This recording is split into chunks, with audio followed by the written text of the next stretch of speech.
Olá, muito boa tarde para você. Tá começando a semana e o nosso Revista Maranhão já começa destacando nesta edição. Você confere o chamado benefício de prestação continuada, que é o BPC.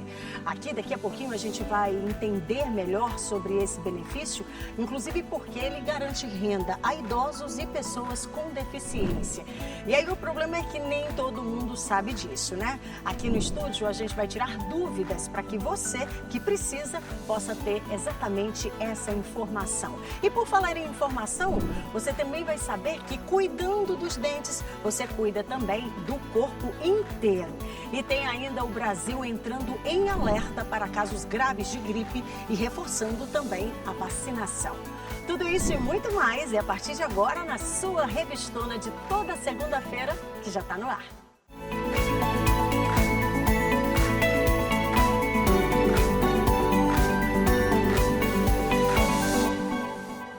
E que bom, mais uma semana, graças a Deus, que seja uma semana abençoada para todos nós, que a gente possa sim enfrentar todas as dificuldades, mas com muito otimismo e com coragem, viu? Para poder enfrentar, afinal de contas, não importa tanto essa pressa, né? Essa velocidade, mas se a gente tiver direção, a gente alcança o nosso objetivo. E é isso que eu desejo para que nossa semana seja uma semana abençoada.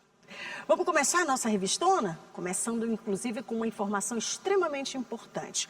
Vamos falar que você vai entender hoje na nossa revista que garantir uma renda mínima para quem não pode se sustentar é um direito, viu? Previsto, inclusive, em lei.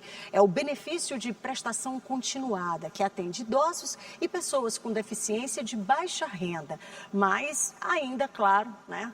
Porque é algo novo para muita gente, gera dúvidas, né? Para quem realmente tem direito, como é que pode solicitar. E aqui na reportagem você acompanha. Garantir o básico para viver com dignidade ainda é um desafio para milhares de famílias no Maranhão.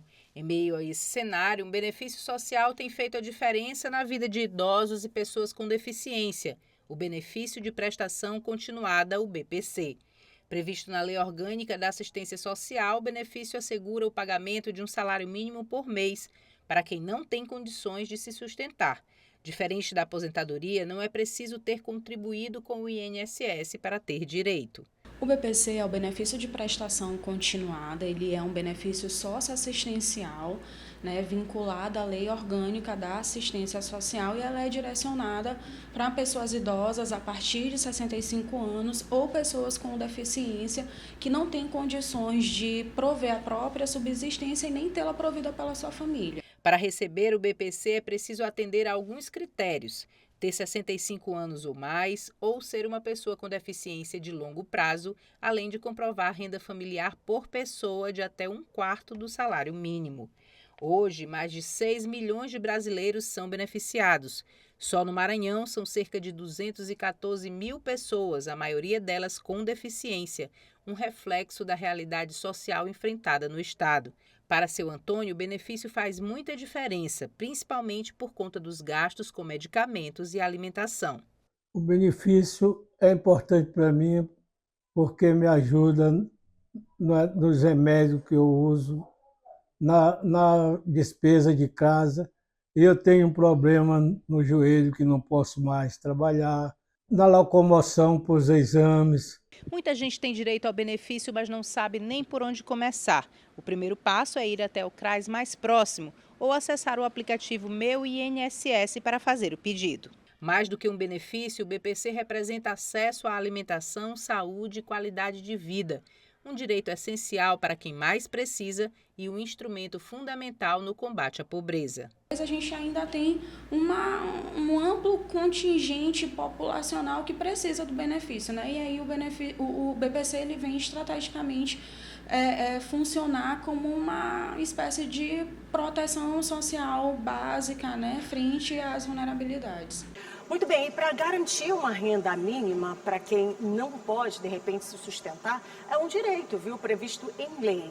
Mas muita gente, infelizmente, ainda nem sabe, nem tem conhecimento, tem dúvidas sobre quem que pode, de fato, receber e como solicitar. E aí, o benefício de prestação continuada é destinado exatamente a idosos, a pessoas com deficiência e que têm baixa renda, mas que, de alguma forma, não conhecem, né? Não sabe do benefício e ainda enfrenta, inclusive, aqueles que conhecem desafios.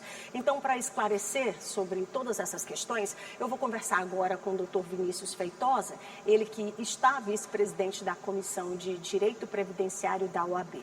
Seja muito bem-vindo aqui com a gente, doutor. Muito obrigado pelo convite, Kate. É um prazer estar aqui com todos vocês. Eu queria começar com o senhor lhe perguntando qual que é a diferença, né?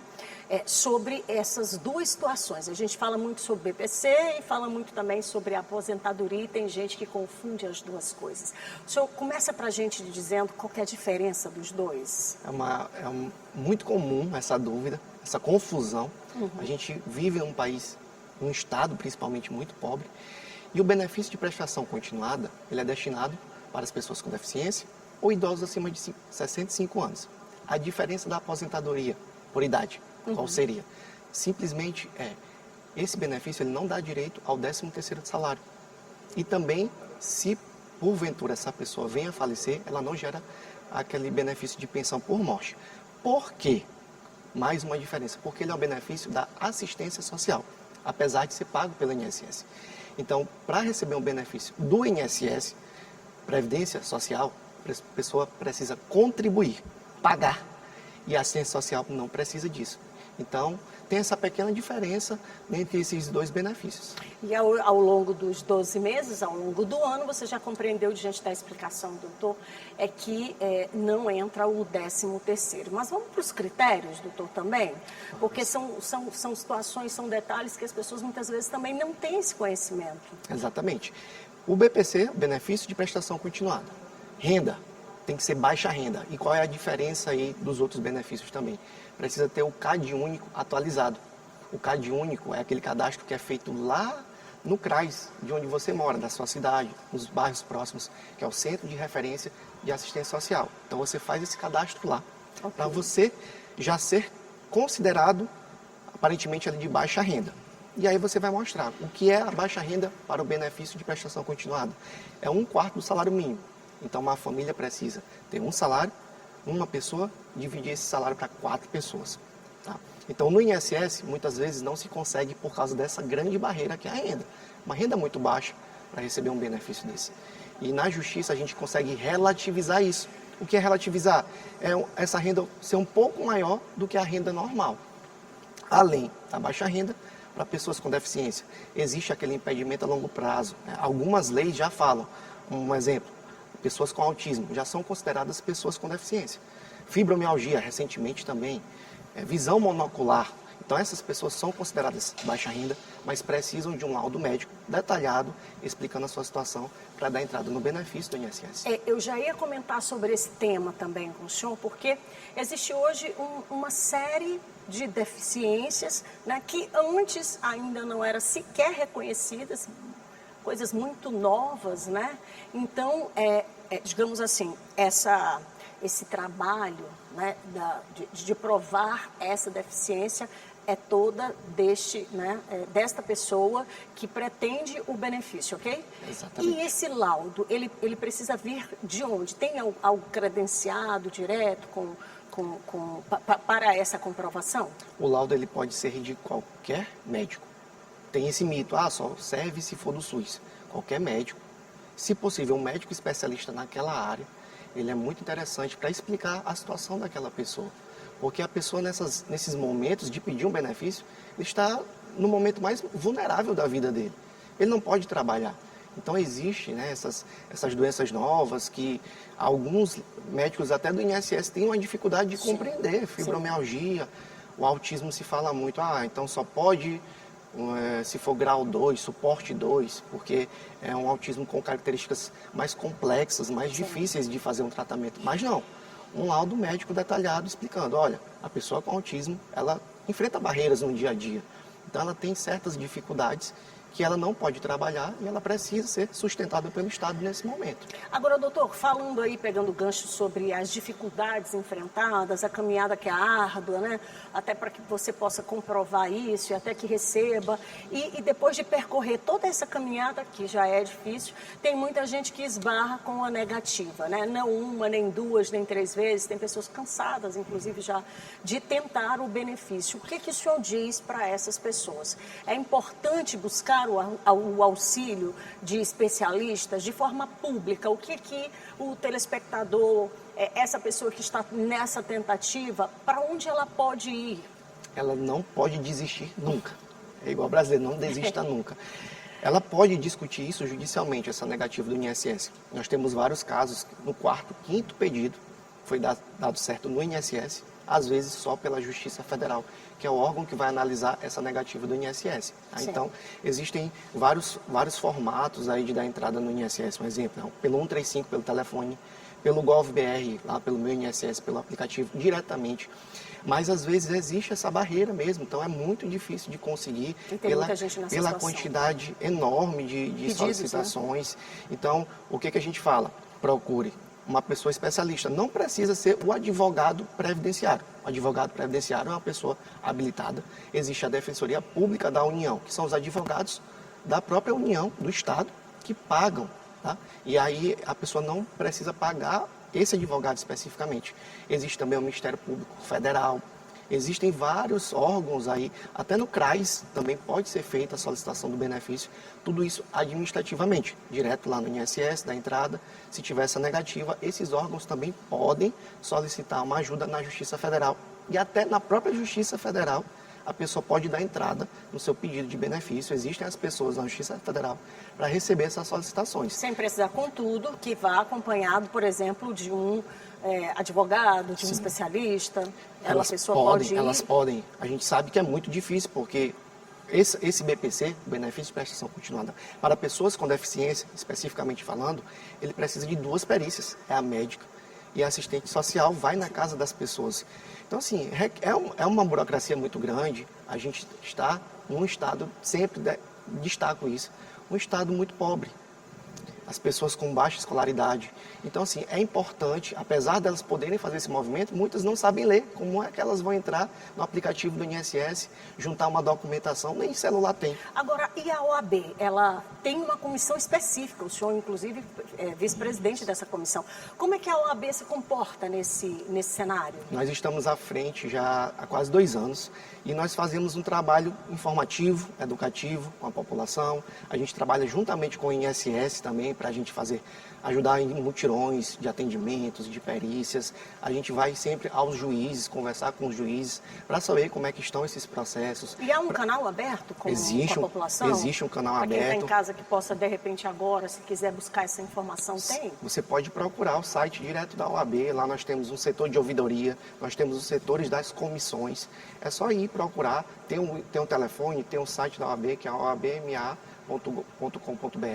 E você consegue ir fazer essas buscas, tirar suas dúvidas, porque é muito importante, né? A gente esclarecer o cidadão com relação aos seus direitos. E cada caso é um caso, a gente sabe aí que é muito específico cada caso. Doutor, em razão do nosso tempo, eu vou precisar encerrar a nossa entrevista, mas eu queria muito contar com a sua colaboração, porque quem está em casa, quem está do outro lado, quem precisa ser atingido, né, precisa dessa informação. Então, eu vou, mais uma vez, provocar vocês para que realmente busquem, né, o maior número de informação e não desistir, que é um benefício, e se você está entre esses critérios, atende esses critérios e está precisando, tem que buscar de fato, né, doutor? Exatamente, eu agradeço pelo espaço.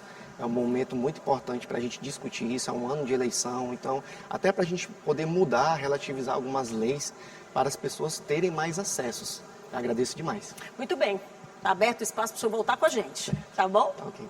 E olha só, uma nova lei federal passou a permitir a instalação de farmácias e drogarias dentro de supermercados, desde que sejam estritamente, né, respeitadas aí algumas regras sanitárias e também a presença obrigatória de um farmacêutico. Na verdade, esse profissional que é destinado exatamente a essa missão, né?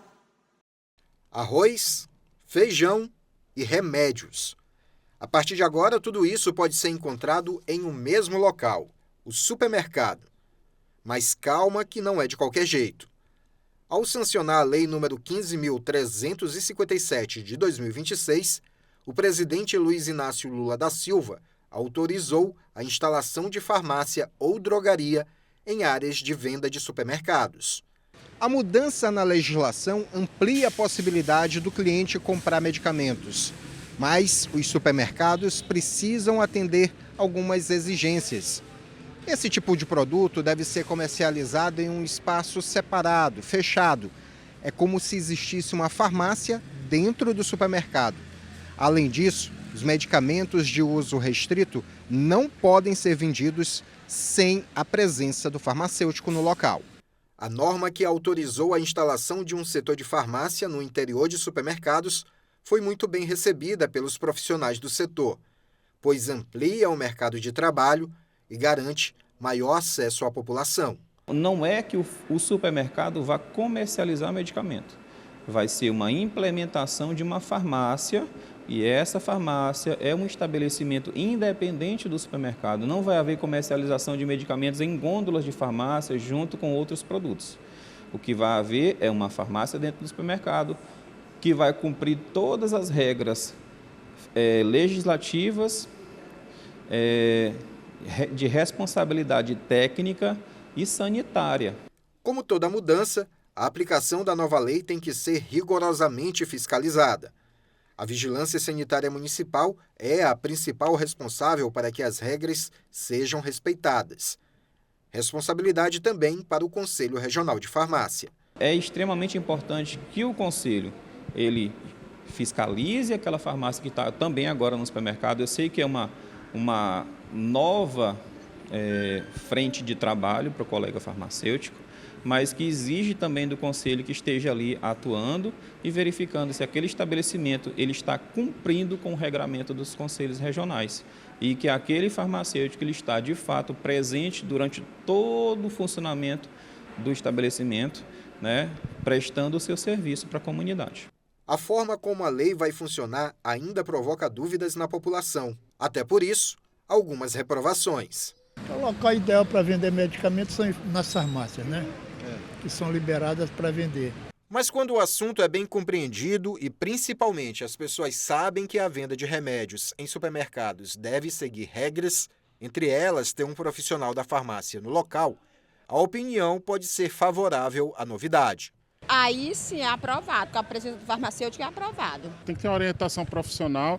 A automedicação é um grande problema para a nossa sociedade. A gente sabe que doenças são agravadas em função de pessoas tomarem medicamento por conta própria. Outras doenças são mascaradas, Então, a orientação profissional farmacêutico presente é indispensável e é inegociável, na verdade. Vocês viram aí, Não é porque está vendendo dentro do supermercado que a gente vai ali na prateleira e vai pegar algum tipo de medicação, Tem que redobrar o cuidado, a atenção, passar por um profissional, um especialista, um médico, para que realmente a gente possa, de alguma forma, fazer esse consumo consciente, pelo amor de Deus. Eu vou para o intervalo, é bem rapidinho, no próximo bloco a gente fala sobre o Brasil, viu? Que entrou em alerta, inclusive para casos graves de gripe e reforçando também a vacinação. É um instante só, porque eu também trago para vocês aquele cuidado que a gente precisa ter, e é a família toda, com a saúde bucal. Mas você vai saber daqui a pouquinho que não é só a saúde com os dentes não, viu? Faz bem para o corpo inteiro. É um instante só, não sai daí não que eu volto já já.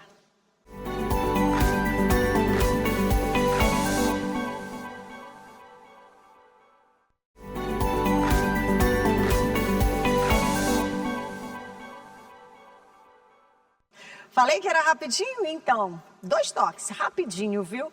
Toda segunda-feira, se você de repente estava zapeando o canal, encontrou a gente por aqui, toda segunda-feira, ao 12h30, a gente está por aqui trazendo essa revista, Que é esse mix de assuntos para que você fique sempre muito bem informado aí do outro lado. E olha, se não conseguiu chegar exatamente ao 12h30, não tem problema. Semana que vem você já se programa, almoça com a gente por aqui, chama a família toda, Logo mais no finalzinho, você já vai poder, inclusive, ter acesso aí a todos os nossos links. Basta você ir lá no YouTube, aí você coloca TV Assembleia e já procura por lá a nossa revistona, você vai encontrar a Revista Maranhão, e aí pega a edição de hoje e já pode estar liberado para você mandar esse link para quem você achar que precisa de informação. Porque, afinal, informação boa é aquela que a gente divulga, né? Aquela que a gente passa para frente. E olha, exemplo dessa que eu trago agora para vocês, viu? Vamos falar de vacinação, a preocupação que a gente precisa ter com a prevenção. Isso porque o Maranhão está num alto nível de alerta para casos de síndrome respiratória aguda grave, tá? Isso não é só no Maranhão, não. Isso é no país inteiro e que geralmente é provocado principalmente pela influenza, um vírus, né, que é respiratório, e especialistas alertam e reforçam a importância da vacinação como um cuidado vital para poder evitar aí complicadores em crianças e também em idosos. A mudança constante de temperatura no Maranhão, com sol forte e chuvas intensas, contribui para o aumento da circulação de vírus respiratórios e, como consequência, para o crescimento dos casos de síndromes gripais no estado. Boletim recente da Fiocruz aponta que o Maranhão entrou em nível de alerta para casos graves de síndromes respiratórias neste mês de abril.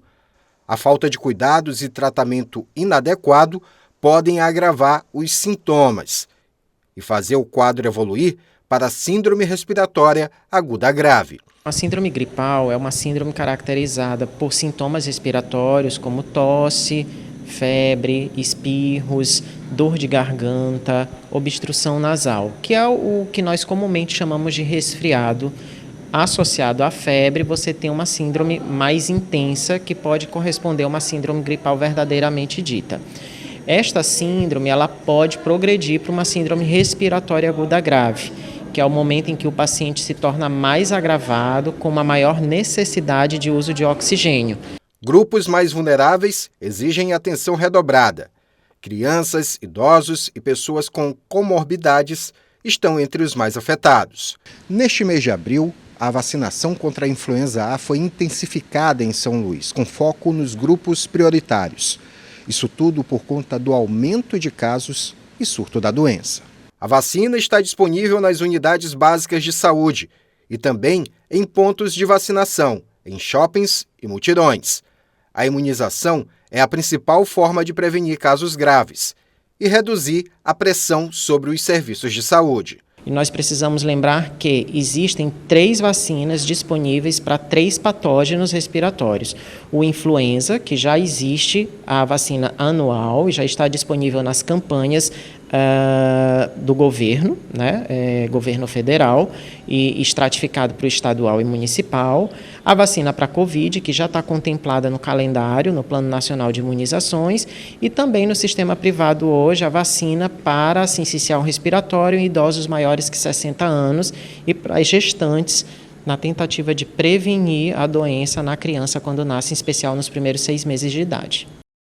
E olha só, essa semana, eu conversando sobre a importância da vacinação, uma pessoa disse, mas eu já me vacinei, Kate.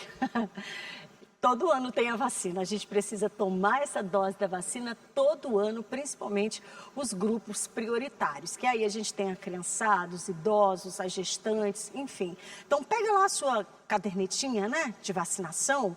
Inclusive, durante todo esse mês tem vacinação disponível aí em todos os postos. Então, não vacila, vamos atuar na prevenção. E por falar em prevenção, deixa eu trazer uma última informação para vocês, que aí vale para a família toda também, tá? Saúde bucal. E olha, muita atenção mesmo, porque especialistas, eles reforçam que essa higiene oral, ela vai muito além da estética. Não é só para ficar branquinho, bonitinho, cheirosinho, não. A prevenção, ela ainda é um caminho essencial para que a gente possa evitar doenças que podem afetar todo o organismo. E sabe qual é o portão de entrada para isso, muitas vezes? A boca. Cuidar dos dentes é fundamental para manter a saúde bucal em dia. Mesmo assim, muita gente relaxa os cuidados básicos e necessários. Foi pensando nestas pessoas que foi criado o Dia Mundial da Saúde Bucal, celebrado em 20 de março. O assunto é tão importante que conta com uma frente parlamentar na Assembleia Legislativa do Maranhão, presidida pelo deputado Adelmo Soares. A frente parlamentar foi criada recentemente, acho que há uns 6 meses atrás. O objetivo dela é universalizar o serviço de odontologia em todo o estado do Maranhão, além de fortalecer a categoria. Foi uma proposição provocada pelo próprio CRO, Conselho Regional de Odontologia, mas houve uma mudança na gestão do CRO. A gente está esperando uma nova rodada de conversas para a gente conversar, debater. Essa casa tem 4 dentistas, Nós somos 4 dentistas aqui na Assembleia, 10% dos deputados são dentistas. Então a gente quer lutar pela nossa classe, pela nossa categoria e pela universalização do serviço de saúde, porque a gente sabe que a saúde começa pela boca. A saúde bucal não se resume apenas à estética. A prevenção ainda é o melhor caminho. Daí, a importância de um dia para reforçar que a higiene oral é imprescindível. O Dia Mundial da Saúde Bucal é importante porque muitas vezes a pessoa esquece da importância de cuidar da saúde bucal, que tem íntima relação com a saúde do nosso corpo como um todo. Não é apenas sobre o autocuidado, mas também na prevenção de doenças.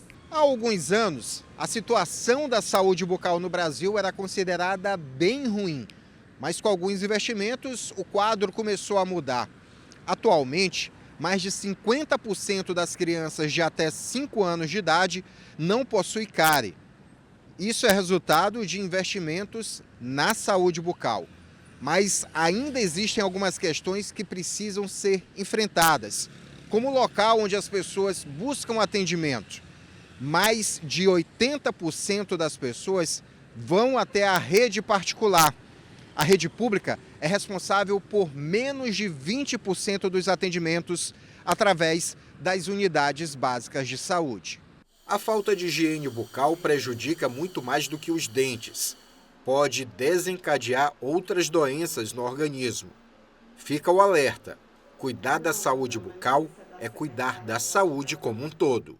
Quando os pacientes chegam aqui, normalmente eles apresentam cáries, inflamações gengivais, acúmulo de tártaro, mas vem aumentando muito o índice de pacientes que apresentam desgaste dentário e sensibilidade.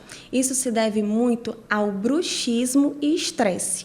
Visitar o dentista regularmente é essencial para evitar problemas dentários. O ideal é que seja a cada 6 meses, mas isso vai variar de paciente para paciente.